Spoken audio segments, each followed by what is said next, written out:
New ইয়র্কের Manhattan থেকে আপনাদের সঙ্গে আছে আমি খালেদ মুহিউদ্দিন। আজ আমাদের অতিথি হয়ে এসেছেন বাংলাদেশ জামাতে ইসলামীর আমিরে জামায়াত ডক্টর শফিকুর রহমান। ডক্টর শফিকুর রহমানের পরিচয় জামাতের আমির হিসেবেই নয়, তিনি একজন রাজনীতিবিদ, এমন একজন রাজনীতিবিদ যার কথা শুনতে সবাই পছন্দ করেন, যিনি বাংলাদেশ জামাতে ইসলামীর নতুন যুগের মানে 2019 সালে তিনি আমিরের দায়িত্ব পাওয়ার পরে এখন পর্যন্ত তার রাজনৈতিক কর্মকাণ্ডের মধ্যে তিনি সবারই পছন্দের, অনেকেরই পছন্দের ব্যক্তি হয়েছেন যারা জামাত ইসলামী করেন না এরকম একজন। জনাব শফিকুর রহমান, আপনাকে ধন্যবাদ জানাই, আপনাকে স্বাগত জানাই। আমাদের অনুষ্ঠানে আপনি যুক্ত হয়েছেন, আপনার মূল্যবান সময়ের মধ্যে থেকে আপনি আমাদের দিয়েছেন, তার জন্য আমাদের আন্তরিক কৃতজ্ঞতা জানবেন। আপনাকে অনেক ধন্যবাদ। ডক্টর শফিকুর রহমান, আসলেই মানে এই অনুষ্ঠান শুরু হওয়ার আগেও আমরা অনেক কথা বলছিলাম, সেই সময় আপনার গল্প একটি শুনছিলাম, যেই গল্পটি আসলে মাঝপথে আমাদের একটু বন্ধ করতে হয়েছে। আমরা সেই গল্প নিশ্চয়ই শুনবো, কিন্তু আমরা একটু কিছু প্রশ্ন আপনাকে করতে চাই। আপনি আমাকে বলেছেন যে আমি যে কোনো প্রশ্ন করতে চাই পারি এবং আপনি খোলামেলা সেই প্রশ্নের জবাব দিবেন। আমি আপনাকে প্রথমেই একটু কাছাকাছি অতীতের একটি প্রশ্ন করতে চাই জনাব শফিকুর রহমান। সেটি হচ্ছে যে আওয়ামী লীগ সরকারের মানে অগাস্ট মাসের কথা, প্রথম দিকের কথা বলছি, আওয়ামী লীগ সরকারের নির্বাহী আদেশে আপনার দল তখনও নিষিদ্ধ, কিন্তু 5 আগস্ট সেনাপ্রধানের বৈঠকে আপনি ছিলেন, সেনাপ্রধান আপনার নাম এবং আপনার দলের নাম আলাদা করে বলেছিলেন। আমরা কি জানতে পারি সেনাবাহিনীর সাথে যোগাযোগ আপনার কবে থেকে শুরু হয়েছিল বা আপনাদের কবে থেকে শুরু হয়েছিল? আপনাকে অনেক ধন্যবাদ এত চমৎকার একটা প্রশ্ন করার জন্য। এই সময়টা ছিল খুবই ক্রিটিক্যাল এবং বাংলাদেশ ছিল একটা ক্রিটিক্যাল জাংশনে। তো আমি হঠাৎ করে 1:30টার দিকে আমি একটা ফোন পাই আমার একজন নিকটাত্মীয়, যিনি আগে সেনাবাহিনীতে চাকরি করতেন। তিনি আমাকে ফোন দিয়ে জিজ্ঞেস করলেন যে আপনি কোথায়। আমি বললাম যে আমি তো অমুক জায়গায় আছি। আপনাকে তো আমরা ট্রেস করতে পারছি না, অনেকক্ষণ ধরে আমরা খুঁজতেছি।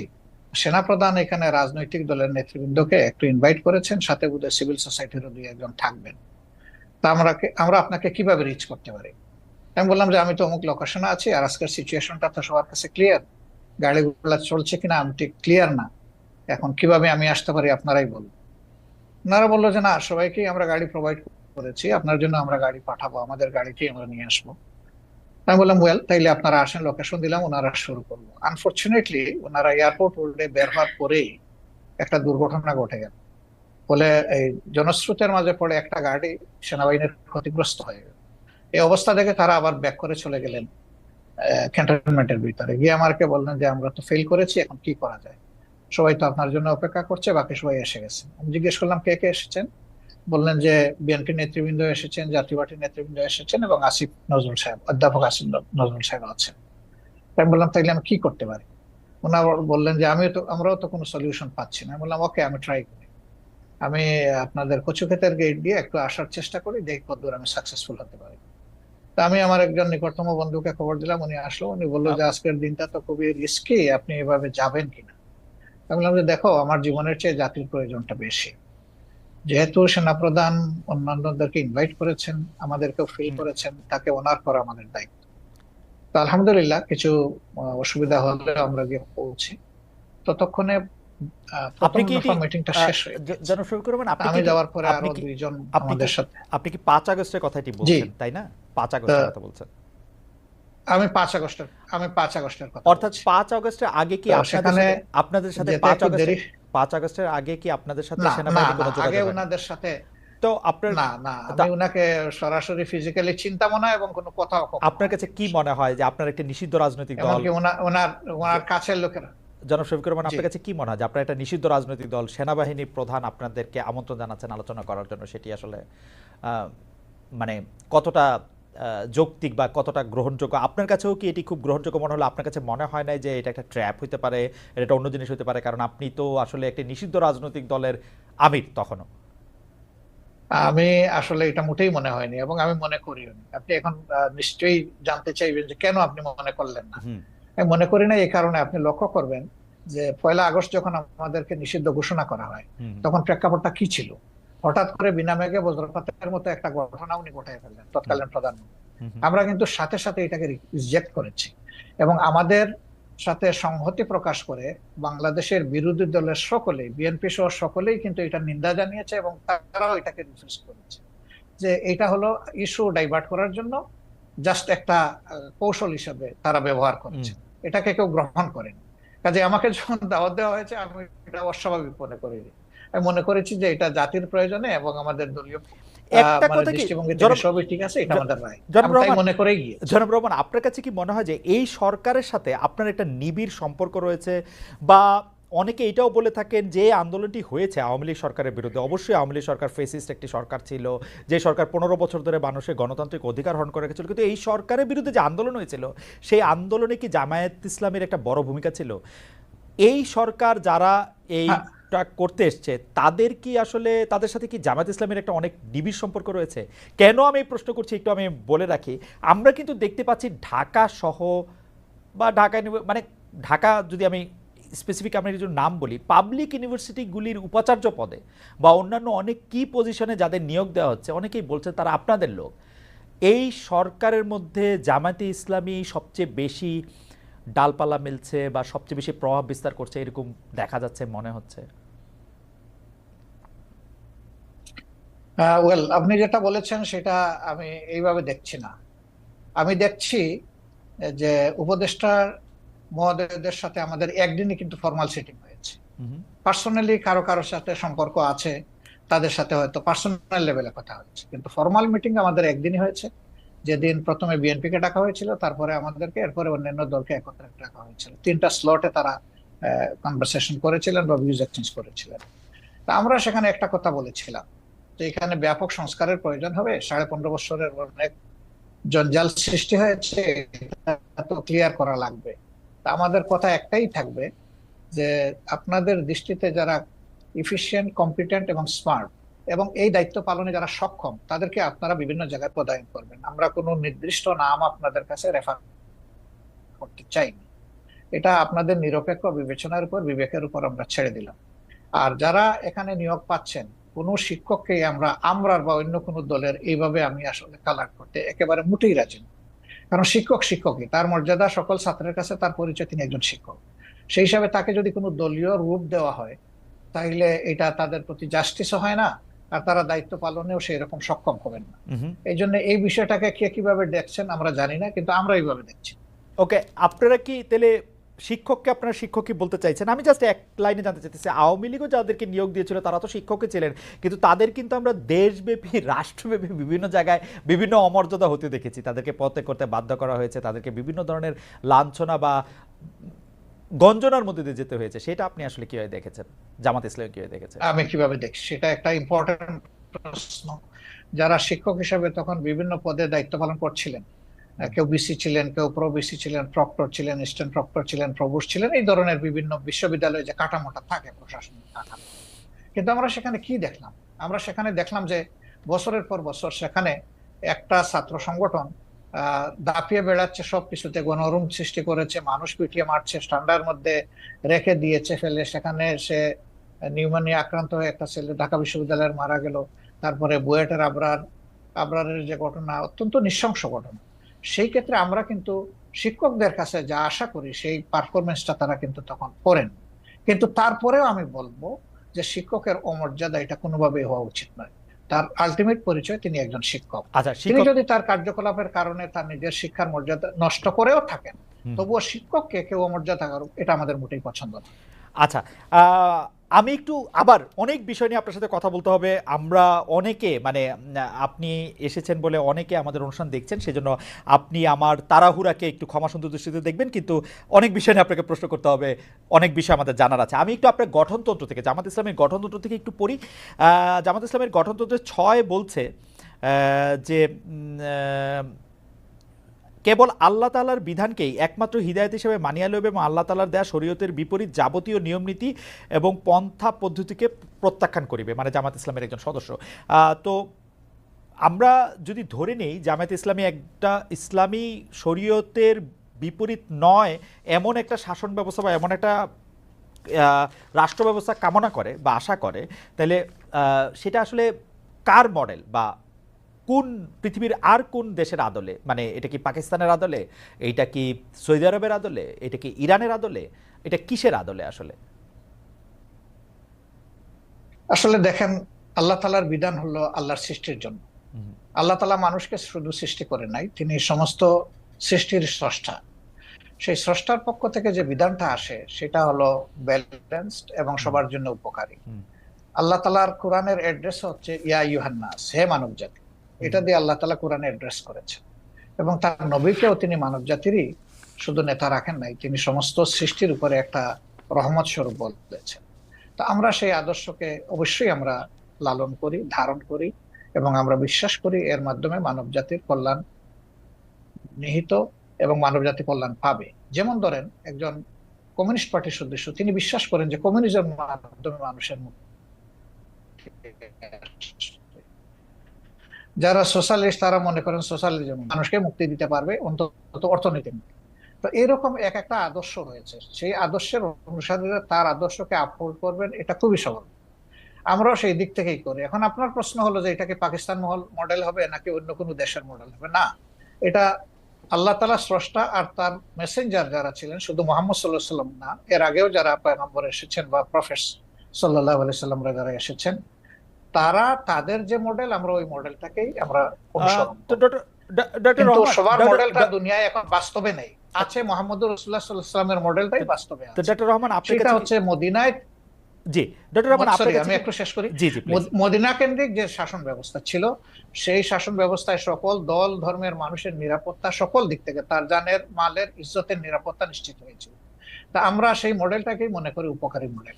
ওকে, ডক্টর রহমান আপনার কাছে কি মনে হয় না যে আপনি আপনি মানে মদিনার পরে এটি আর কোনো দেশে কার্যকর হয়েছে, কোনো একটি মডেল হয়েছে, সেরকম কি আপনার কোনো কিছু একটা মনে হয় যে এইটা আমরা উদাহরণ হিসেবে নিতে পারি কোনো আরব বিশ্বে, কোনো মুসলিম বিশ্বে, কোনো মুসলিম দেখেন, জাহানে? দুইজন মানুষ যেমন হুবহু সমান হয় না, হুম ঠিক দুইটা সভ্যতা হুবহু সমান আমি পাবো না। হুম হয় এর চেয়ে উন্নত হবে, না হয় একটু অবনত হবে।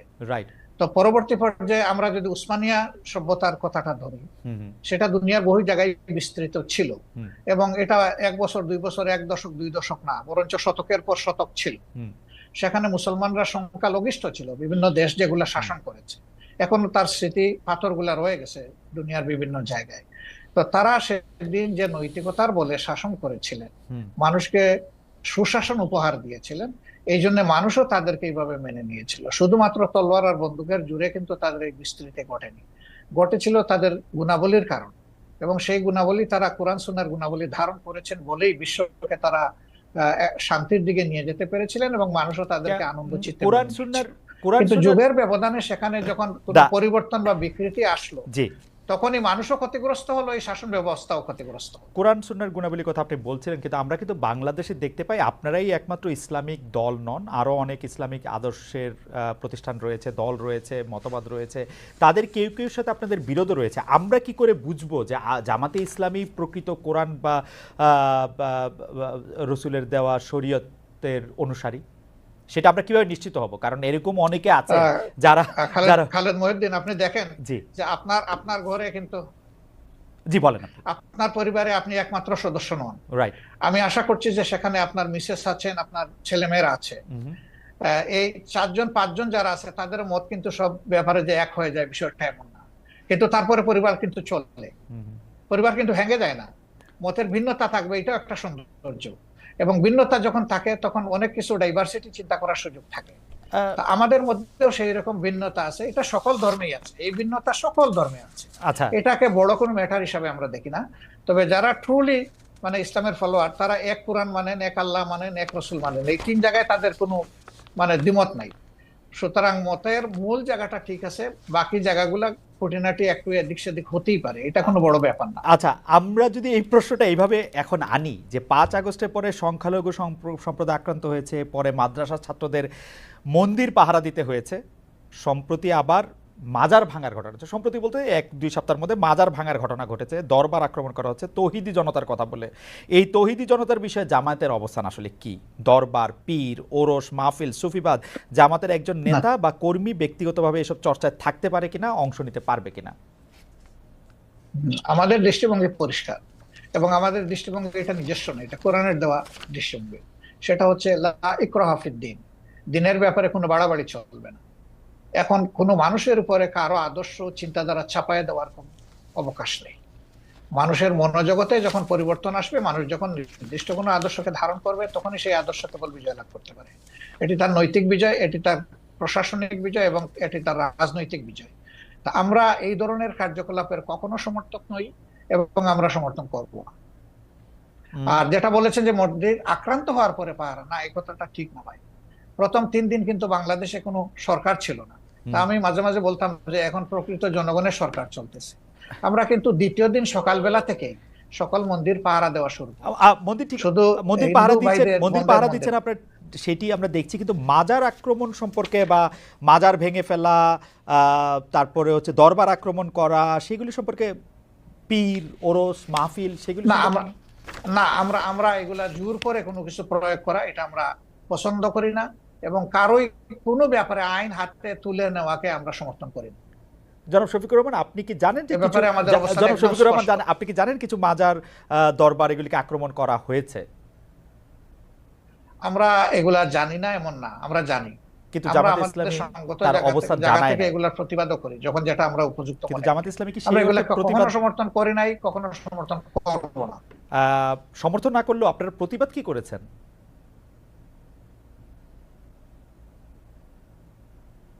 ডাক্তার শফিকুর রহমান, আপনারা কি প্রতিবাদ করেছেন? হ্যাঁ, আমরা করি না, আমরা নীতিগত প্রতিবাদ করেছি। নীতিগত, একদম আইটেম টু আইটেম যদি ধরেন সেরকম হয়তো আপনি পাবেন। ওকে। অর্থাৎ আপনি মনে করছেন যে মানে এই ধরনের কাজের সাথে মানে আপনি সমর্থন তো করেনই না, বরং এগুলি আপনারা যখন প্রতিবাদ দরকার মনে করবেন তখন করবেনও। আমি ডেফিনেটলি। আবার একটু গঠনতন্ত্রে ফিরে আসি। আপনাদের দলীয় গঠনতন্ত্র অনুযায়ী নিয়মতান্ত্রিক ও গণতান্ত্রিক পন্থায় সরকার পরিবর্তনে আপনারা বিশ্বাসী, সমাজের সর্বস্তরে আল্লাহ ভীরু চরিত্রবান শতযোগ্য লোকের নেতৃত্ব কায়েমের চেষ্টা করার কথাও বলা আছে সেখানে। কিন্তু আমাদের প্রশ্ন, আপনারা বিভিন্ন সময়ে যেসব দলের সঙ্গে রাজনৈতিক জোট করেছেন, এক পথে হেঁটেছেন, এক ভাষায় কথা বলেছেন, আওয়ামী লীগ, বিএনপি, আবার অনেক, আপনারা জানেন আপনারা জোটের মধ্যে ছিলেন, তাদের মধ্যে কি আপনারা এসব বিষয় দেখেছেন? নাকি আপনাদের রাজনীতিতেও আসলে, মানে আমরা নাকি আমরা যা আপনাদের প্রত্যাশা রাজনীতিতেও করি সেটা তাদের মধ্যে দেখেছেন কিনা, আমরা নাকি দেখেছি আপনাদের কিনা, রাজনীতিতেও শেষ সেটা কথা বলে কিছু নাই, রাইট। ক্ষমতা আমরা রাজনীতি দেখেন আপনাদের আসলে লক্ষ্য? আমরা বিষয়টা আমরা ওইভাবে নেইনি। আমরা নিয়েছি যখনই দেশে কোনো ধরনের ফ্যাসিজম অথবা মানে মানুষের উপর চাপে দেওয়া কোনো শাসন যখন এসেছে, কোনো অন্যায় কার্যকলাপ যখন সরকারের পক্ষ থেকে চালানো হয়েছে, তখন আমরা তার প্রতিবাদ করেছি। এবং প্রতিবাদ করতে গিয়ে একই সুরে যারা প্রতিবাদ করেছেন, সঙ্গত কারণে তাদের সাথে আমাদের মিশে গেছে বিষয়টা। এবং আমরা একটা জোটও করেছিলাম, 4 দলীয় জোট, যেটা পরবর্তী পর্যায়ে 20 দলীয় জোটে ক্রমান্বয়ে সময়ের ব্যবধানে রূপান্তরিত হয়েছিল। যদিও এখন আমাদের সেই রকম কোনো রাজনৈতিক জোটে আমরা নেই, বা অনেকেই নাই। যদিও ছোটখাটো 2-1টা জোট আছে, এটা অন্য ব্যাপার, কিন্তু 20 দলীয় জোট নাই, 4 দলীয় জোট নাই। তো জোটে আমরা গিয়েছি, এটা আমাদের রাজনৈতিক কৌশলগত ব্যাপার ছিল, কিন্তু আদর্শিক কোনো ঐক্য এটা ছিল না। যার যার এক একটা আদর্শ আছে, সে তার কর্মীদেরকে কিভাবে কোন মন না, মানসে কিন্তু গড়ে তুলবে, কিন্তু ডক্টর এটা রহমান, প্রত্যেকটা কিন্তু দলের ডক্টর নিজস্ব রহমান, এটা ব্যাপার। শুনতে যত ভালো, এটাকে আসলে অতটা বাস্তব। আপনি বলছেন আদর্শিক কোনো মতবাদ নেই, অথচ আমরা দেখছি আমিরে জামায়াতকে তৎকালীন আপনারা বিএনপির প্রধানমন্ত্রীর সাথে ক্যাবিনেটে বসছেন, সেক্রেটারি জেনারেল ক্যাবিনেটে বসছেন। তো যদি মতের মিল না থাকে, যদি আদর্শের মিল না থাকে, আপনারা ক্যাবিনেটে বসে একই সাথে দেশ শাসন করলেন 5 বছর, সেটি কিভাবে সম্ভব হলো? সেটা ছিল রাজনৈতিক অ্যারেঞ্জমেন্ট, এটা আদর্শিক অ্যারেঞ্জমেন্ট না। আমরা রাজনীতি আমাদের আদর্শ জায়গা থেকে থেকে বাইরে, যে ডক্টর 2জন রহমান, মন্ত্রীর কথা আপনি রাজনীতি আদর্শ বলছেন, থেকে তারা বাইরে, 3টা মন্ত্রণালয় তারা সার্ভ রাজনীতি করেছে। রাজনীতিকে আদর্শের আমাদের বাইরে। যে স্লোগান, হ্যাঁ না, আমাদের যে স্লোগান, সেই স্লোগানটা হচ্ছে যে মানুষকে সুশাসন দিতে হলে অবশ্যই সৎ লোক লাগবে।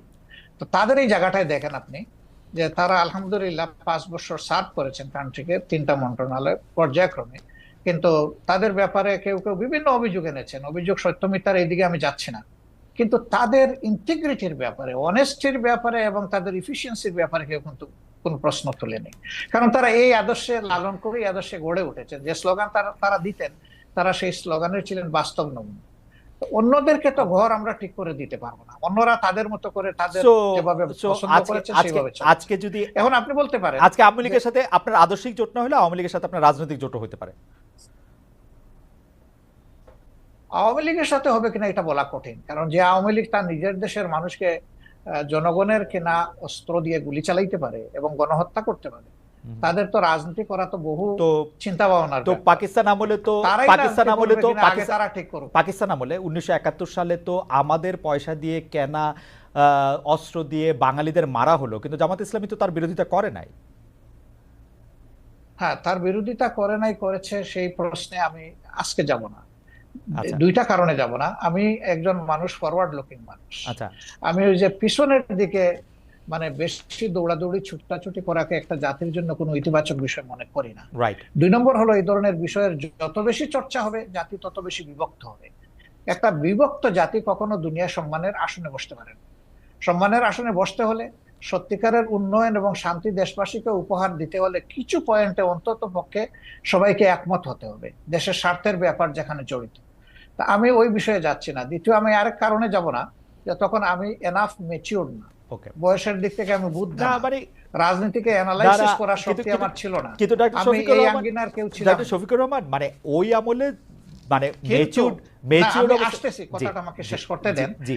কিন্তু এটা তো ঠিক যে লাখ লাখ মানুষ মারা গেছে, কয় লাখ মারা গেছে এই বিতর্কেও আমি যাব না, আমি হুম ওই বিতর্কও পছন্দ করি না। হুম। একটা মানুষও যদি নিরীহ মানুষ অন্যায়ভাবে মারা যায়, সেটাও তো অন্যায়, সেটাও তো অপরাধ। সুতরাং এই কাজ যারা করেছে অবশ্যই এটা নিন্দনীয়, ব্যাপারে কোনো সন্দেহ নেই। ডক্টর শফিকুর রহমান, এতে আমারও কোনো সন্দেহ নেই, কিন্তু শুধু আমি এটা বলছিলাম যে আমাদের যদি কোনো একটা বিষয় বিশ্লেষণ করার জন্য ওই সময়ের ব্যাপারে যদি যথেষ্ট মানে মানে ওই উপস্থিতিটা না থাকে, আপনি এটা থেকে বলতেই পারেন যে আপনি আসলে ওই ব্যাপারে বলতে চান না। কিন্তু দল হিসাবে জামায়াতে ইসলামের নিশ্চয়ই একটি অবস্থান পরিষ্কার করার ব্যাপার রয়েছে, সেটি আপনি আরেকদিন বলবেন বলছেন, সেটা আমরা আরেকদিন শুনবো সেটি। আমরা একটু জোটের রাজনীতি প্রসঙ্গে আসি। আমরা একটু বিএনপির সাথে জামায়াতে ইসলামীর দূরত্ব, একটা জোট তো ছিল, সেই জোটের থেকে যে বিএনপির সাথে যে দূরত্বটা বাড়লো, এইটার কারণ কি বলে আপনি আসলে মনে করেন? মানে মানে মানে আপনি কি মনে করেন যে বিএনপির সাথে আসলে কেন আপনি বলতে পারেন জোট জোট হিসেবে? নেই, কিন্তু আচ্ছা। দেশের স্বার্থে আমরা কিন্তু দূরত্বে নাই। আমাদের মূল জায়গাগুলোতে আমাদের কোনো দ্বিমত নাই। কিন্তু যেহেতু দল দুইটা পৃথক এবং আমাদের এখন কোনো জোট বিদ্যমান নাই, সেই কারণে যার যার অবস্থান থেকে যে যেটা সঠিক মনে করতেছেন বক্তব্যটা সেভাবেই রাখবেন, এটাই নেছাড়ে। এবং একজন দেশের আপনি সচেতন নাগরিক হিসাবে রাজনীতি যদি বাদও দেন, আপনার চোখের সামনে যদি কোনো ভালো কাজ হয় তাকে আপনার অ্যাপ্রিসিয়েট করা দরকার। আবার কেউ যদি কোনো মন্দ কাজ করে তাকে সংশোধনেরও আপনার চেষ্টা করা দরকার। তো দেশের স্বার্থে যদি আমি কথা বলি এবং আমাকে যদি কেউ ক্রিটিসাইজ করে, আমি এটাকে ওয়েলকাম। কারণ ক্রিটিসিজম না হলে পারফেকশন আসে না। আর মানুষ কেউ ভুলের ঊর্ধ্বে না। আমরা ভুল করতেই পারি, ব্যক্তিগতভাবেও করতে পারি, আবার সামষ্টিকভাবে হুম। দলগতভাবে আমরা। ভুল যদি কেউ ধরিয়ে দেয় সেই তো আমার প্রকৃত বন্ধু। আর যারা সমালোচনা করে তাদেরকে আমি বন্ধু হিসাবে নিই। কিন্তু আমার ভুল দেখেও যারা নীরব থাকে আমি তাদেরকে বন্ধু মনে করি না। ওকে। ডক্টর শফিকুর রহমান, আমরা কিন্তু দেখতে পাচ্ছি যে এই সরকারের মেয়াদ বা নির্বাচন প্রশ্নে আপনি মনে করছেন বা আপনার দল মনে করছেন যে এই সরকারকে একটু যৌক্তিক সময় দেওয়া প্রয়োজন। বিএনপি মনে করছেন যে ইলেকশনের ঘোষণা বা ইলেকশনের একটা রোডম্যাপ যে সরকার ঘোষণা করছে না, সেটি একটি ঠিক কাজ নয়। তো এই ক্ষেত্রে কি আপনাদের মধ্যে বিএনপির সাথে কোনো আলাপ আলোচনা হচ্ছে? আপনারা কি একটি জায়গায় আসতে পারবেন, নাকি আপনাদের অবস্থান এরকমই থেকে যাবে? অর্থাৎ বিএনপি এই মুহূর্তে নির্বাচন চায়, জামায়াত চায় সংস্কার করে নির্বাচন হোক। সম্ভবত এটা একসময় তাদের মানে স্ট্যান্ড ছিল, কিন্তু গত কালকে বা পরশুদিন তাদের যে মিটিংটা হলো, হুম যেখানে তাদের দলের অ্যাক্টিং চেয়ার অ্যাড্রেস করেছেন জাতিকে, সেখানে তিনি কিন্তু একই কথা বলেছেন যে এই সরকারকে সাকসেসফুল হতে দিতে হবে এবং তাদেরকে যৌক্তিক সময় আমরা দেওয়ার পক্ষে। হুম এখন যৌক্তিক সময়ের বাইরে কিন্তু এখন আর কেউ স্পেসিফিক কোনো কথা বলছেন না। হুম কাজে এই জায়গায় আমাদের একটা ঐক্য হয়ে গেছে। এখন প্রশ্ন দাঁড়াতে পারে যে এই যৌক্তিক সময়টা কতটুকু। তা আমরা দুটো রোডম্যাপের চিন্তা করছি। একটা রোডম্যাপ হবে সংস্কারের রোডম্যাপ, আর হুম একটা হবে নির্বাচনের রোড। হুম আগে হবে সংস্কারের রোডম্যাপটা, তারপরে হবে নির্বাচনের রোড। হুম তো সংস্কারেরটাই আমরা এখন সরকারের কাছে চাইবো, যে কতদিন, টাইমলাইনটা কি হবে। বিভিন্ন, তারা তো সবকিছু সংস্কার করতে পারবেন না, বেসিক জিনিসগুলো সংস্কার করে যাতে একটা তারা neutral, fair and credible election যা থেকে তারা উপহার দিতে পারেন, সেটার জন্যই তাদেরকে আমরা সর্বাত্মক সহযোগিতা করতে চাই। এই আপ- সময়টা নাতি দীর্ঘ হওয়া উচিত। তারা এটা বুঝবেন কতটুকু, জাতীয় বুঝবে কতটুকু। আ- ঠিক টাইমটা মাত্র 1.5 মাস যায়নি তো এখনো, এই 23 তারিখ 1.5 মাস হবে। আচ্ছা। আমরা একটু অবজার্ভ করছি, ওকে একটু সময় নিচ্ছি। ওকে, নির্বাচন সংস্কারের প্রসঙ্গটা আমরা একটু পরে আসি, বা আপনি যখন বলবেন তখন বলতেই পারেন। সংবিধান সংস্কারের প্রসঙ্গে আমি আপনার কাছে জানতে চাইতে পারি যে আপনাদের গঠনতন্ত্র পড়ে আমি যতটুকু বুঝেছি বা আপনাদের কথা শুনে আমি যতটুকু বুঝেছি যে আপনারা আসলে কোরআন এবং রসুলের বাণী ছাড়া অন্য কোনোভাবে অন্য কোনো কিছুই আপনারা মানে আপনাদেরকে পড়লে আরেকটু পরিষ্কার হবে যে, আবারও বলি, কেবল আল্লাহ তাআলার বিধানকেই একমাত্র হিদায়াত হিসেবে মানিয়ে নেওয়া, আল্লাহ তাআলার দেওয়া শরীয়তের বিপরীতে যাবতীয় নিয়ম নীতি ও পন্থা পদ্ধতিকে প্রত্যাখ্যান করা। এখনকার যে গণতান্ত্রিক সিস্টেম, সংবিধানের সিস্টেম, সেটা তো অনেকটা ওয়েস্টার্ন ডেমোক্রেসি বা যেটাকে আমরা বলি যে ওয়েস্টমিনিস্টার ডেমোক্রেসি, সেইটার আদলে অনেকখানি করা। তো সেইটা কি আপনাদের সাথে সাংঘর্ষিক না? আপনারা যদি এটা পরিবর্তন করেন আপনাদের মতের সাথে আর কি, না, মোটেই না, মতে মোটেই না। এটা যদি আপনি পরিবর্তন আমরা করেন তাহলে কি আমাদের আপনাদের মতো আমি করে আগেই সংবিধান বলেছি যে পরিবর্তন হবে না কি? না, আমি আগেই বলেছি যে প্রত্যেকটা দলের এক একটা আদর্শ থাকবে, এটা খুবই স্বাভাবিক। হুম। একটা পলিটিক্যাল আইডিওলজি তার থাকবে, সবার আছে। সংবিধানটা তো কেমন যে হবে? যারটা ভেন্টিলেট করবে। Democracy itself not a ism, hmm, এটা একটা প্রসেস। হুম, আপনি ইজমে যাবেন, মানুষের কাছে আপনার প্রোডাক্ট আপনি ফ্লোট করবেন, আপনার বক্তব্য আপনি তুলে ধরবেন, আপনার আদর্শ আপনি তুলে ধরবেন। বেশিরভাগ জনগণ যখন আপনার আদর্শকে সাপোর্ট করবে, তখন স্বাভাবিক কারণেই বুঝতে হবে যে এই দেশের মানুষ এটাই চাচ্ছে, যে আদর্শ এটাই চায়। ওকে, আমার আদর্শ যতদিন পর্যন্ত বেশিরভাগ মানুষ সাপোর্ট করবে না, আমাকে ওকে। ধৈর্য ধরেই সেই পথে থাকতে হবে।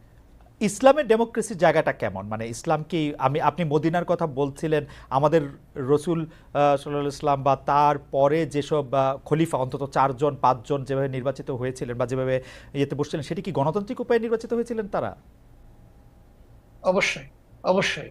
তারা তখন যারা মানে সমাজে মতামত দেওয়ার মতো সেই পর্যায়ের লোক ছিলেন, তাদের সকলকে নিয়ে তারা বসেছেন মসজিদে নববীতে অথবা অন্য কোনো জায়গায় বসে, তাদের অধিকাংশের মতের ভিত্তিতেই অ্যাপয়েন্টমেন্ট গুলা হয়েছে।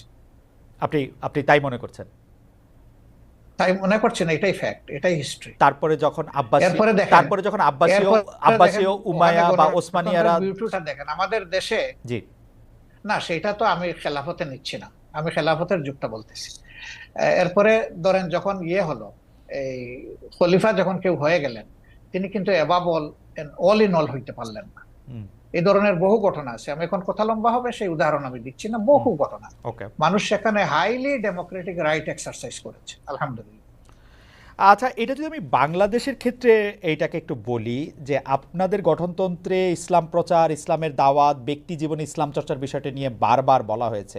এক্ষেত্রে বাংলাদেশের অমুসলিম নাগরিকদের জন্য বা যারা ইসলাম বিশ্বাস করবে না তাদের জন্য জামাতে ইসলামী রাজনীতি করার সুযোগটা আপনি কেমন দেখেন? আদৌ কোনো সুযোগ আছে কিনা? আমি পড়ছিলাম গঠনতন্ত্র, সেখানে আমি দেখতে পাচ্ছিলাম যে তারা সকল কিছু মেনে নিলে বড়জোর সহযোগী সদস্য হতে পারবেন।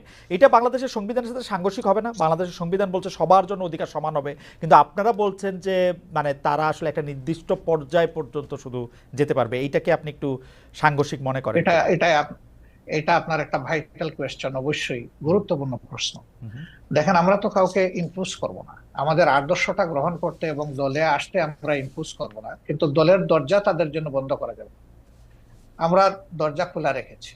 প্রয়োজনে গঠনতন্ত্র তো আল্লাহর কোরআন না, কোরআনের আলোকে রচিত। হুম, হুম, কোরআন পরিবর্তন করা যায় না, কিন্তু গঠনতন্ত্র পরিবর্তন করা যায়। আমাদের গঠনতন্ত্রের দেখেন যে 22-23তম সংস্করণ পর্যন্ত হয়তো আছে, আপনি পাবেন। রাইট। তার মানে কি? তার মানে হলো আগের যে জিনিসটা আমরা মনে করেছি পরিবর্তন করা দরকার, মূলনীতি ঠিক রেখে যুগের চাহিদাকে অ্যাড্রেস করা দরকার, সেটা আমরা করেছি। হবে, সবগুলাই হবে, অ্যাকোমোডেশন হবে, কোনো সমস্যা হবে না ইনশাআল্লাহ।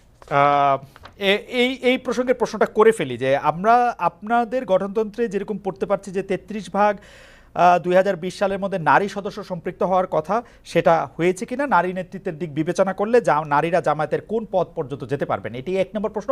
2 নম্বর প্রশ্ন হচ্ছে, জামাতের গঠনতন্ত্রে একটা বড় পরিবর্তন এসেছিল কিন্তু আসলে নির্বাচন কমিশনের নির্দেশে। আপনারা তখন এটা খুব খুশি মনে পরিবর্তন করেছেন, সেটা না, কিন্তু এটা করেছেন।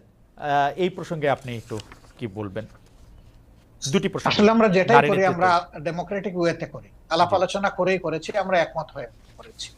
2 নম্বর হচ্ছে নারী মানে কোটার প্রপোর্শনের যে বিষয়টা বলেছেন, আমরা 33 না, আলহামদুলিল্লাহ এখন নারীদের প্রপোর্শন হচ্ছে 44% আমাদের সংগঠন, এবং তারা আমাদের কেন্দ্রীয় সুরায় আছেন, কর্ম পরিষদে আছেন, সব জায়গায় তারা আছে। আচ্ছা, আম, একটি গ্রহণযোগ্য নির্বাচন অন্তর্বর্তী সরকারে করতে হবে। একটি জনপ্রিয় প্রশ্ন এরকম যে আপনারা আওয়ামী লীগকে নির্বাচনে অংশ নিতে দেওয়ার পক্ষে নাকি বিপক্ষে? আওয়ামী লীগ আপনাদের কোনো রাজনৈতিক স্পেস না নিলেও আপনি আওয়ামী লীগের নাম উল্লেখ না করে কোনো ধরনের জুলুম না করার কথা ঘোষণা দিয়েছেন। অনেকে বলেছেন যে এই ঘোষণা না দেওয়ার কে আপনি? এই প্রসঙ্গেও যদি একটু আপনি বলেন। না, এই ঘোষণা দেওয়ার কে? প্রশ্ন করেছে। জি। আসলে আমি আওয়ামী লীগের নাম নেই নাই, আর আওয়ামী লীগকেও আমি ইন্ডিকেট করি। হুম, শুধু আওয়ামী লীগ আমাদের উপরে জুলুম করে নাই, আরো অনেক পক্ষ আমাদের উপরে জুলুম করেছে। হুম, হুম, দল হিসাবে আমাদের উপরে যে জুলুমটা করা হয়েছে, যেমন ধরেন আমাদের নিবন্ধন কেড়ে নেওয়া হয়েছে, আমাদের প্রতীক কেড়ে নেওয়া হয়েছে, হুম, আমাদের অফিসগুলা সিলগালা করা হয়েছে, আমাদের শেষ পর্যন্ত তারা দিশাহারা হয়ে আমাদেরকে নিষিদ্ধ ঘোষণা করেছে। হুম, হুম, এই যে কাজগুলা দলের উপরে যে জুলুম করেছে, আমরা বলছি যে এটা প্রতিশোধ আমরা নেব। কারণ প্রতিশোধ প্রতিহিংসার জন্ম নেয়, আর প্রতিশোধ যখনই নিতে যাব তখন আইন হাতে তুলে নেওয়া হয়। হুম, আমরা আইন হাতে তোলার নেওয়ার ব্যাপারে আমরা বিশ্বাসী না। কিন্তু সাথে সাথে এই কথাটা আমরা বলেছি যে ভিকটিম এবং ভিকটিম ফ্যামিলি যদি আইনের আশ্রয় নেয়, এটা তাদের রাইট ন্যায় বিচার পাওয়া, তাহলে আমরা তাদেরকে সর্বাত্মক সহযোগিতা করবো। আমরা স্ট্যান্ড থেকে সরিনি, আমাদের স্ট্যান্ড আছে। এখানে আওয়ামী লীগের নামও নেওয়া হয়নি, আওয়ামী লীগকে ইন্ডিকেটও করা হয়নি। এটা ছিল একটা সামগ্রিক বক্তব্য। আমার এই বক্তব্যটাকে টুইস্ট করা হয়েছে যে জামাতের আমির আওয়ামী লীগকে ক্ষমা করে দিয়েছেন এবং সাধারণ ক্ষমা ঘোষণা করেছেন। প্রথমটা তো নাই, দ্বিতীয়টা করার আমি কে? একটা রাষ্ট্রের সাধারণ ঘোষণা করার একমাত্র ব্যক্তি হচ্ছেন রাষ্ট্রপ্রধান, যিনি অর্থাৎ প্রেসিডেন্ট। তিনি ছাড়া প্রধানমন্ত্রী এটা পারে না, আর কেউই পারে না। আমি কে এটা করার? আমার তো কোনো অধিকার নাই। বরঞ্চ আমরা বারবার বলে আসছি যে যাদের উপরে জুলুম হয়েছে, যারা ক্ষতিগ্রস্ত হয়েছে, নিহত আহত গুম হয়েছে, তার সম্পদ হারা হয়েছে, চাকরি হারা হয়েছে, তারা অবশ্যই মামলা করবে এবং তাদেরকে আমরা সঙ্গত সহযোগিতা করব। আহ, আচ্ছা, এটি অবশ্য আমাদের একটি প্রশ্ন, কারণ হচ্ছে যে পত্রপত্রিকা যেটি ছাপা হলো আওয়ামী লীগকে ক্ষমা করে দেওয়ার ঘোষণা জামায়াতের আমিরের, অনেকেই বলেছেন যে আপনি হয়তো খোলা মনে সাদা মনে সেই ক্ষমাটি ঘোষণা করতেই চেয়েছেন, কিন্তু পরে যখন আপনার দলের লোকেরা বা আপনি ফিরে গিয়ে চাপের মুখে সেটি আবার একটু বক্তব্য অন্যরকম করছেন, বিষয়টি কি ঠিক? মোটেই না, আমি মোটেই না। আমার বক্তব্য টুইস্ট করা হয়েছিল, সেটাকে আমি ক্লিয়ার করেছি।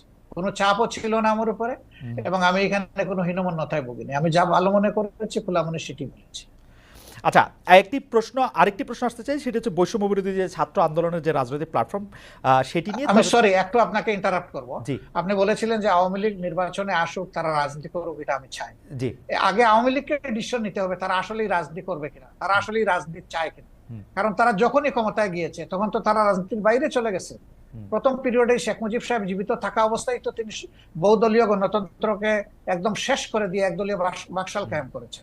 আওয়ামী লীগ যখনই ক্ষমতায় এসেছে সেই জিনিসটাই এস্টাবলিশ করার চেষ্টা করছে। হুম, এবারও তারা কিন্তু সে পথেই হাঁটছিল, এবং তাদের নেতারা বলতেন যে আমরা বাকশালের চেতনা অন্তরে ধারণ করি। হুম, সাংঘাতিক কথা। হুম, বাকশালের চেতনা যদি ধারণ করেন, তো আওয়ামী লীগের নামে রাজনীতি করেন কেন? হুম, তাহলে তো তাদের সাহস করে বাকশালের নামেই রাজনীতি করতেন, হুম, দেখতেন যে জনগণ তাদেরকে কিভাবে রিসিভ করে। সেটা তো তারা করেননি। ইন্টারেস্টিং। এই জন্য আওয়ামী লীগ আদৌ রাজনীতি করবে নাকি ফ্যাসিজম করবে, আগে আওয়ামী লীগ ডিসিশন নেয়। আচ্ছা, এই প্রসঙ্গে আমি একটু জানতে চাই, 96 সালে যখন বিএনপির বিরুদ্ধে আপনারা তত্ত্বাবধায়ক সরকার কায়েম করার জন্য আন্দোলন করছিলেন, তখন কি আওয়ামী লীগের সাথে আপনারা যুথবদ্ধ হয়ে রাজনীতি করেছিলেন? না, না, আমরা কোনো জোট গঠন করিনি। তবে মাঝে মধ্যে তাদের সাথে আমাদের যৌথ সভা হয়েছে, কিন্তু কোনো জোট আমরা করিনি। আর সেই ইস্যুটাও দেখেন, সেটা ছিল কেয়ারটেকারের ইস্যু। না, এটা ইস্যু ছিল যাই অধ্যাপক থাক, গোলাম ইস্যু আজম যাই সাহেবের থাক, দেওয়া একটা আগামীতে যদি আরো একটি মানে যৌক্তিক ইস্যু আপনাদের সামনে আসে, আপনারা আওয়ামী লীগকে সাথে নিয়ে এরকম করবেন কিনা? না, আমরা আওয়ামী লীগকে সাথে নেইনি। আওয়ামী লীগ আমাদের আপনাদের। ইস্যুতে এসে পরে শরিক হয়েছে, এবং শরিক হইতে গিয়ে তারা আমাদের ইস্যু হাইজ্যাক করতে চাইলেন। হুম, স্বয়ং শেখ হাসিনা বলে ফেললেন যে এটা তার মানুষ, মানে তার ব্রেইনের প্রোডাক্ট, হুম, ব্রেইন চাইল্ড এই কেয়ারটেকার সরকার। মানুষ আসলো এইটা নিয়ে যে এর 2 বছর আগে জামাত ইসলামের পক্ষ থেকে Abbas Ali Khan on behalf of professor Golam Azam, তিনি কিন্তু এই কেয়ারটেকারের ফর্মুলা জাতির সামনে উত্থাপন করেছিলেন একটা জনসভার মাধ্যমে। ওকে। আওয়ামী লীগ 2 বছর পরে এসে বলে যে এটা তাদের আবিষ্কার। আমরা হাসলাম। তা আওয়ামী লীগের এইরকম ক্রেডিট হাইজ্যাক করার আরো বহু ইতিহাস আছে, সেটা বলতে গেলে অনেক সময় লাগবে। আমরা দর্শকদের যে প্রশ্ন করেছিলাম সেটি আসলে আপনি এখন মিস ইন্টারপ্রিটেশন বলছেন, সেই মিস ইন্টারপ্রিটেশন থেকে আমরা দর্শকদের কাছে প্রশ্ন করেছিলাম যে আওয়ামী লীগ সরকারের জুলুম সম্প্রতি দল হিসাবে ক্ষমা করার ঘোষণা দিয়েছে বাংলাদেশ জামাতে ইসলামী, জামায়াতের অবস্থান সঠিক বলে মনে করেন কিনা? শতকরা 73% দর্শক মনে করছেন যে না, এটি সঠিক নয়। শতকরা 27% দর্শক মনে করছেন যে কিন্তু হ্যাঁ, আপনার প্রশ্ন, আমি যদি বলি বিনয়ের সাথে যে আপনার প্রশ্নটাই তো সঠিক হয়। না না, সেটি তো আমরা আপনার বক্তব্যে পরিষ্কার হলাম যে আমাদের প্রশ্ন সঠিক হয় নাই। জি, তবু জি। যেহেতু এখন যে তাদেরকে প্রশ্নটি করেছিলাম, আবার দেন একটু দেখি তারা কি বলে। হ্যাঁ, না ঠিক আছে, আমরা আবারও নিশ্চয়ই এটি আবার জানতে চাইবো যে আমরা আরেকটি এটি করব যে জি। এটি আসলে উনার বক্তব্য নয়, বা উনার বক্তব্যকে একটু মোচড় দেওয়া হয়েছে, যেটি ডক্টর শফিকুর রহমান একটু না, ভালোই ভালোই মোচড় দেওয়া হয়েছে, একটু না। কিন্তু এটি এটি সবাই দলবদ্ধভাবে এই মোচড়টি কেন দিল বা দিতে পারলো বলে আপনার মনে হয় ডক্টর শফিকুর রহমান?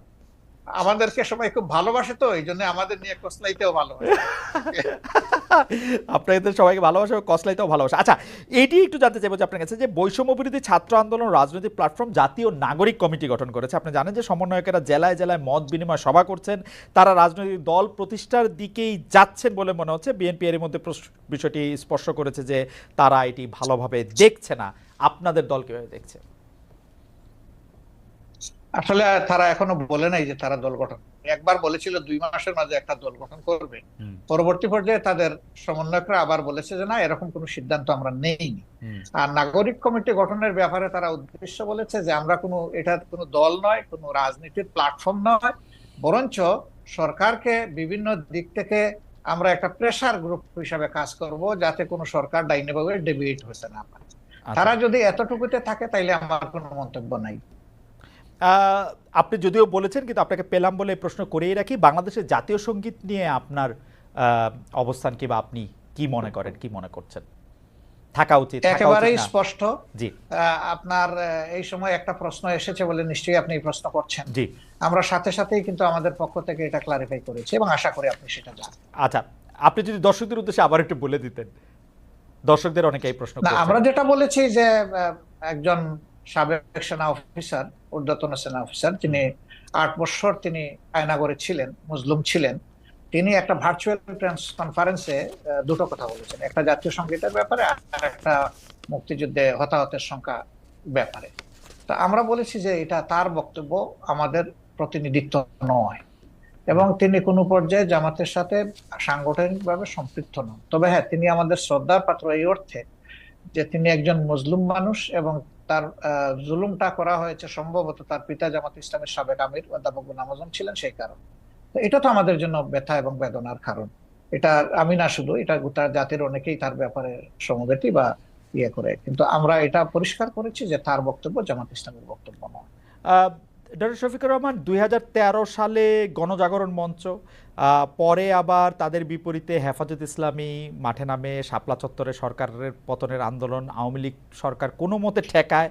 পরে আবার আওয়ামী লীগ সরকারের হেফাজতের মধ্যে এক ধরনের একটা বোঝাপড়া হয়, শেখ হাসিনা ইভেনচুয়ালি কওমি জননী উপাধি লাভ করেন। সরকারের মডেল মসজিদ নির্মাণ, কওমি সার্টিফিকেটকে এম এর সমতুল্য বলা, এগুলিকে আপনি কিভাবে দেখেছেন, কিভাবে দেখেন হেফাজতে ইসলামের সাথে, বা হেফাজতে ইসলামের এই কার্যক্রমকে জামাতে ইসলামী কিভাবে দেখে? আমি তৎকালীন সরকারের আচরণকে নিষ্ঠুর রসিকতা হিসাবে দেখি, নিষ্ঠুর রসিকতা। আর কিছু কি একটু ব্যাখ্যা করবেন বা একটু বলবেন যে কেন নিষ্ঠুর রসিকতা দেখেন? তাহলে তারা একদিকে সরকারের আচরণকে একদিকে যেমন তাদেরকে সার্টিফিকেটের রিকগনিশন দিয়েছেন, তাদের একজন কওমি জননী বানিয়েছেন শেখ হাসিনাকে, এটা সমস্ত কওমি অঙ্গনের লোকদের বক্তব্য না। এবং যে মিটিং এ এই সরওয়ার্দী উদ্যানে এটা করা হয়েছে, সেখানে কিন্তু দেশের খ্যাতনামা প্রবীণ আলিমরা বলতে গেলে জানি নাই। তারা বহু চেষ্টা করা হয়েছে, চাপ দেওয়া হয়েছে, তারা সেখানে অংশগ্রহণ করেন নাই। সেটা যারা করেছেন অতি উচ্ছ্বাসে অথবা ব্যক্তিগত কোনো স্বার্থ হাসিলের জন্য এই সমস্ত কাণ্ড কারখানা করেছেন।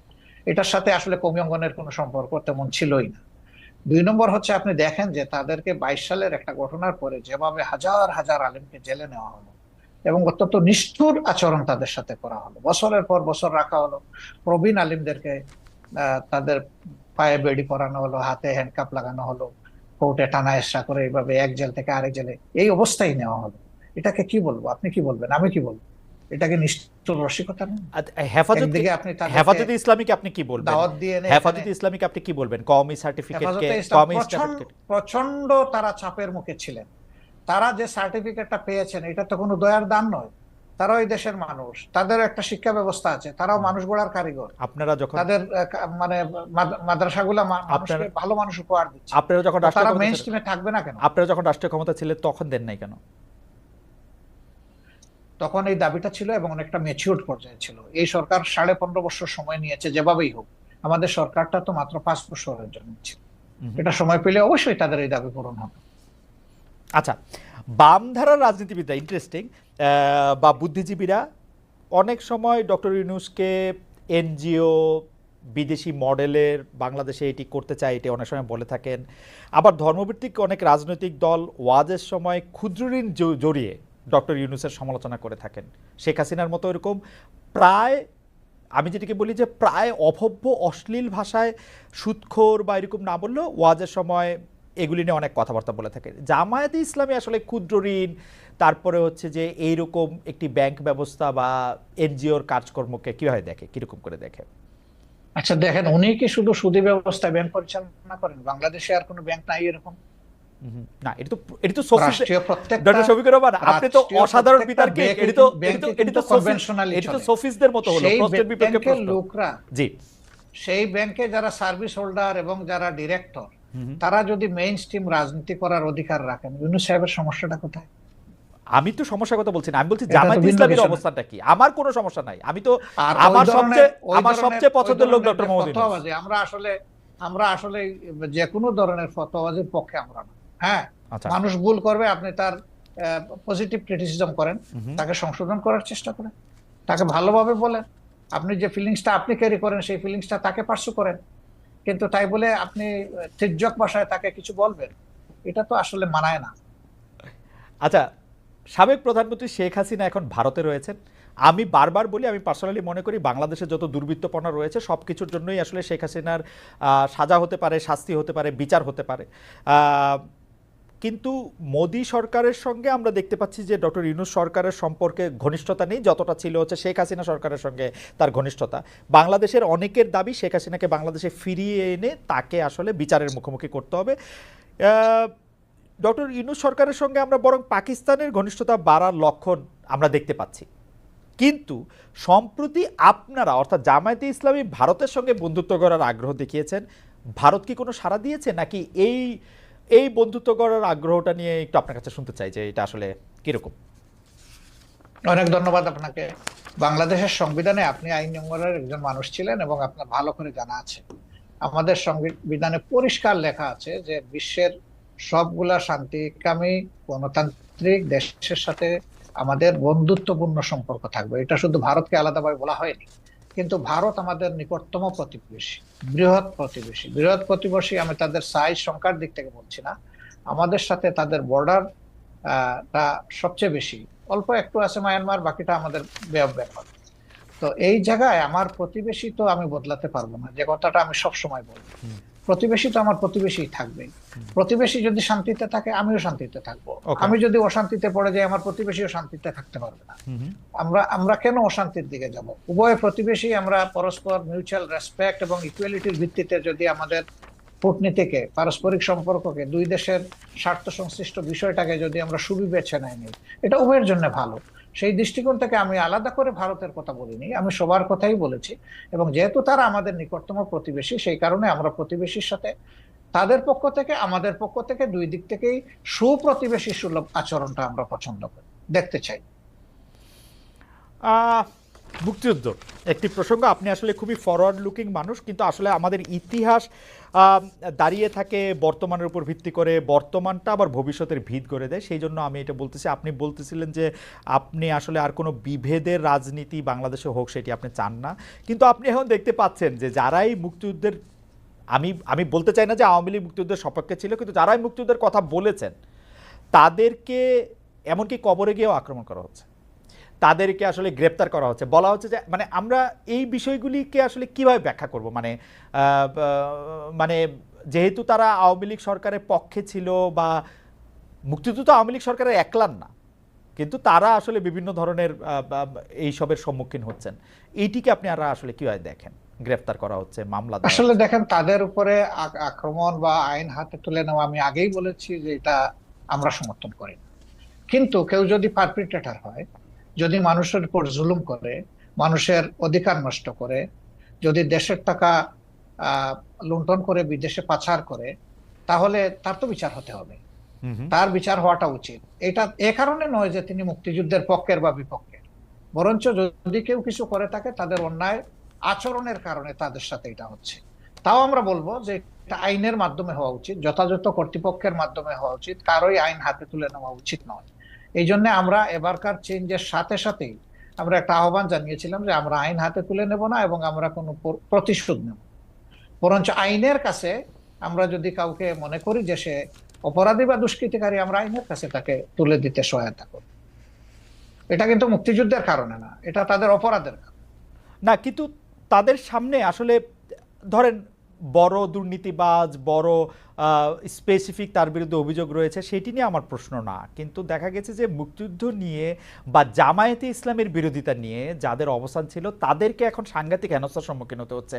আপনারা বলছেন যে আপনারা প্রতিশোধ পরায়ণ নন, কিন্তু আমরা এক ধরনের প্রতিশোধ পরায়ণতা কি এর মধ্যে দেখতে পাচ্ছি না? বারবার বলাও হচ্ছে, মানে সোশ্যাল মিডিয়া খুলে মোটেই আমরা না। দেখি যে এর তখন সাথে জামায়াতে আমাদের ইসলামকে এটি বলেছে এর সেজন্য। এর এর সাথে আমাদের একজন সমর্থকও জড়িত নেই। নেতা কর্মী জড়িত থাকা তো দূরের কথা, একজন সমর্থকও জড়িত নেই। ওকা একটা এই প্রসঙ্গে আসি ডক্টর শফিকুর রহমান, যে রাজাকার বিষয়ক শেখ হাসিনা একটি বক্তব্য কেন্দ্র করে ছাত্র আন্দোলনের মোড় ঘুরে গিয়েছে, এটি অনেক বিশ্লেষকই বলছেন। আমাদের মাত্র 2 মাসের মতো সময় হয়েছে, আরও যদি সময় পরে সেটির আমরা একটা নিশ্চয়ই তাত্ত্বিক একটি পটভূমি পাবো। তিনি পালিয়ে যেতে বাধ্য হয়েছেন। সম্প্রতি আমরা দেখেছি যে বৈষম্য বিরোধী যারা ছাত্র আন্দোলনের সমন্বয়ক রয়েছেন তারা বলছেন স্বৈরাচার শেখ হাসিনার বক্তব্যের প্রতিবাদে তারা নিজেদের রাজাকার বলেছিলেন। সেখানে তারা বলেছিলেন কে বলেছে স্বৈরাচার, কিন্তু রাজাকার বিষয়টি তারা ধারণ করতে চান না।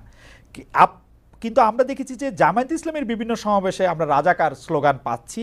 এ থেকে আপনারা আসলে কি বার্তা দিতে চান? আমি আরো স্পেসিফিকলি বলি, সম্প্রতি টাঙ্গাইলে আপনার জনসভায় আপনার বক্তব্য চলাকালেই কর্মীরা স্লোগান দিয়েছে তুমি কে আমি কে, রাজাকার রাজাকার। আমি এটা শুনি নাই, আমি ছিলাম, আমি শুনি নাই। আপনি শুনে থাকলে আপনাকে ধন্যবাদ। এখানে আমার বক্তব্য একদম পরিষ্কার, জি একদম পরিষ্কার। দেখেন, রাজাকার যদি গালি হয়ে থাকে তাহলে এটা আওয়ামী লীগের মানে ক্রেডিটে পড়বে। রাজাকার যদি এটা বুলি হয়ে থাকে তাও আওয়ামী লীগ সৌভাগ্যবান। আওয়ামী লীগেরই মিনিস্টার আকম মুজাম্মল হক সাহেব, মুক্তিযোদ্ধা বিষয়ক মিনিস্টার, তিনি একটা তালিকা করেছেন রাজাকারের। সেখানে সবচেয়ে কোন দলের পাতে বেশি পড়েছিল? আপনি তো সচেতন সাংবাদিক, আপনি আমাকে একটু বলে সাহায্য করেন। আমি অবশ্য রাজাকারের তালিকা দেখি নাই, কিন্তু আমি শুনেছি যে এতে আওয়ামী লীগের অনেকেই সেই তালিকার মধ্যে অন্তর্ভুক্ত ছিল, যারা আওয়ামী লীগ পরে সক্রিয়। অনেকে না, যে তালিকাটা হয়েছে এটার 8 ভাগের 7 ভাগ তাদের একার পাতে পড়েছে। এটা কি এমন হতে পারে যে আপনাদের দলের লোকেরা আওয়ামী লীগে জয়েন করেছে, নাকি আওয়ামী লীগই করতো তারা আগেও? তারা পরিষ্কার করলো না কেন? আমি জানি না, আমি জানি না তারা হয়তো পরিষ্কার করতে পারতো। তাইলে যে দলে যেভাবেই হোক, যে দলে রাজাকার সবচেয়ে বেশি সেটা হবে রাজাকারের দল। ভালো হইলো তাদের ক্রেডিট, মন্দ হইলো তাদের লাইবিলিটি। কিন্তু আপনার দলের মধ্যে থেকে একটা একটা একটা আছে না ডাক্তার শফিকুর রহমান, আপনি আপনার রাজনৈতিক মতবাদ, রাজনৈতিক আদর্শ, আপনি যেভাবে চলছেন, যেভাবে বলছেন, তার তার বিপরীত আদর্শেরও অনেক কিছু কি আমরা আসলে দেখতে পাচ্ছি, যেটা অনেক সময় আপনার কাছে আমি জানি না কাম্য মনে হচ্ছে না। যেমন ধরেন ঢাকা বিশ্ববিদ্যালয়ে বহিরাগত বলে সম্প্রতি একটি ছেলেকে পিটিয়ে মারা হলো, বা তাকে চোর বলে এটি বলে জাহাঙ্গীরনগর বিশ্ববিদ্যালয়ে তো একজনকে মারা হলো, বলা হলো যে সে আসলে ছাত্রলীগের কর্মী বা নেতা। এই বিষয়গুলিকে আসলে আপনারা কিভাবে দেখছেন? মানে এটি কেন হচ্ছে বলে আপনার মনে হয়? আমরা মোটেই ভালোভাবে দেখি না। এটা যারাই করুক এটা তারা সঠিক করে নাই। তাদেরকে আইনের আওতায় আনা উচিত, চিহ্নিত করে এরা কারা। এই বৈষম্য বিরোধী ছাত্ররা জাহাঙ্গীরনগর বিশ্ববিদ্যালয়ে নিজেরা মিছিল করে দাবি জানিয়েছে যে এরকম যারা আছে তাদেরকে আইনের আওতায়, আমি তাদের সাথে একমত, তাদেরকে আইনের আওতায় আনা উচিত।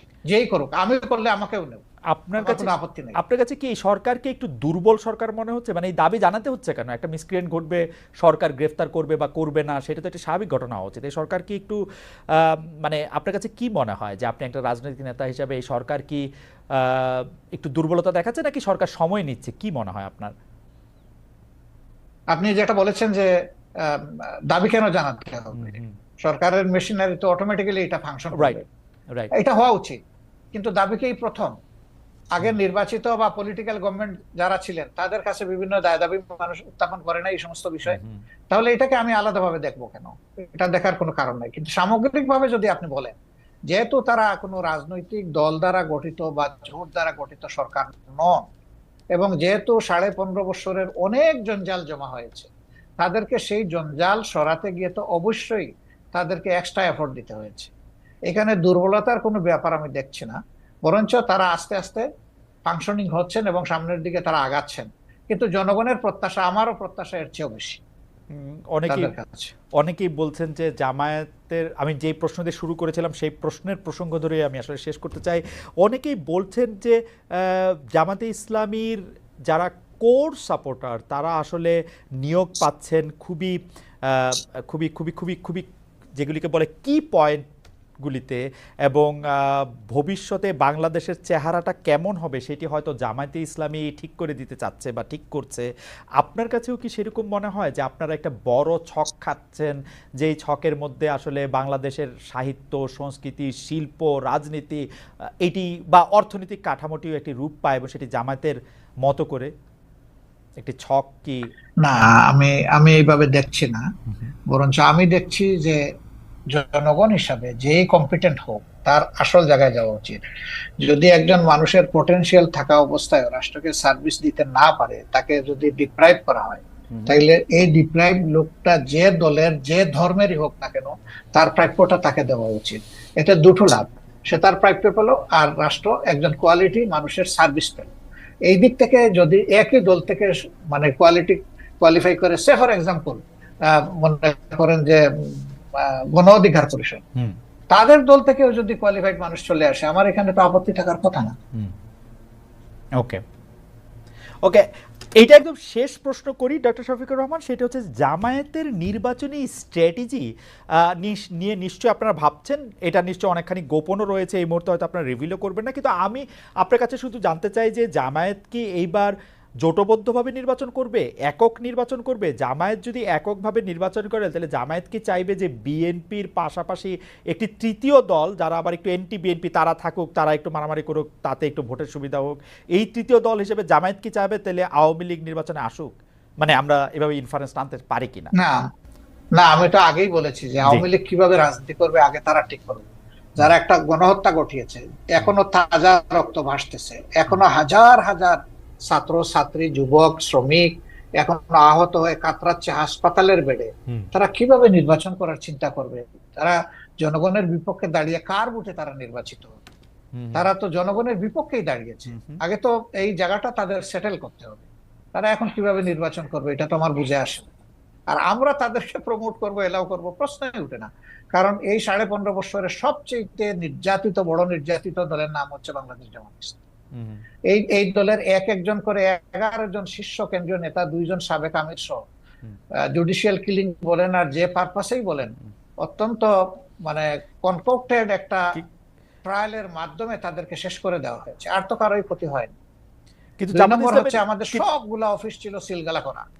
3 নম্বর হচ্ছে যে আমরাই একমাত্র সৌভাগ্যবান বা দুর্ভাগ্যবান দল যাদের উপর ঝাল মিটাইতে গিয়ে আমাদের নেতাকর্মীদের বাড়ি বোল্ডোজার দিয়ে ভাঙা হয়েছে। এটা কিন্তু আর কারো বাড়িতে যায়নি।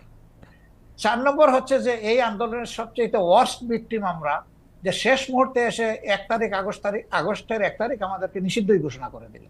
এরকম একটা দল কিভাবে চাইবে যে দলটা এত সন্ত্রাস, এত ফেসিজম চালাইলো, তারাই আবার এসে জনগণের এখানে স্পেস নোক? আমরা তো এটা চাইতে পারি না, মরালি চাইতে পারি। ডক্টর শফিকুর রহমান, আপনার কাছে কি মনে হয় না আপনি যেই জায়গা থেকে আওয়ামী লীগের কথা বলছিলেন, নির্যাতনের কথা বা অন্য ইয়ার কথা, সেই ক্ষেত্রে সেই রাগ জামাতে ইসলামের বা সেই ক্ষোভ বা সেই হতাশা জামাতে ইসলামের অন্য রাজনৈতিক দলের উপর থাকতে পারে, বিশেষ করে বিএনপির ক্ষেত্রে যখন আপনাদের উপর এই রকম যেটাকে আপনি নির্যাতন বলছেন সেটি চলছিল, বিএনপি তো সেই অর্থে প্রতিবাদ জানায় নাই।